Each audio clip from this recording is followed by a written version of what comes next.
Ito guys, nagkakarga siya, di ba? So, good bat to. Okay?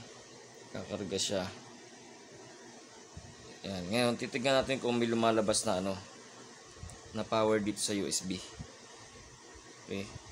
Natin. Lagyan ko ng USB meter. Wait lang ha.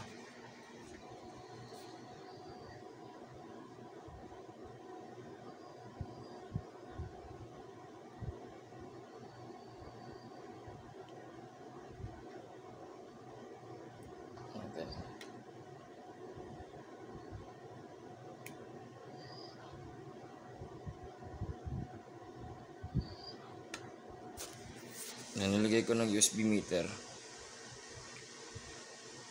Ngayon, asan yung push button niya? Ito siguro.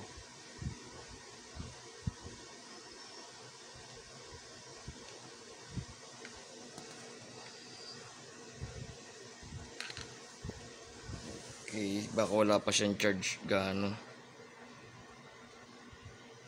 Sila pa lumalabas sa sa USB meter ko kung may lumalabas sa power. Ayan, guys. Okay, may binibigay siyang 4.9 volts, baligtad Okay, ayan. 4.8 volts. Tingnan natin kung pero may power na siya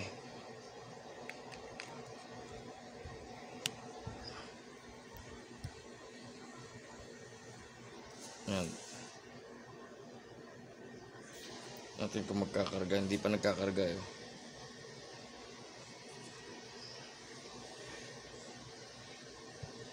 Hindi nagkakarga itong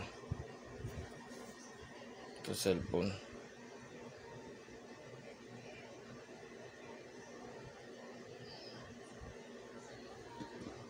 Okay, pero sasaksak ko sa cellphone ko. Tingnan natin Ayan, nagmukha na siya.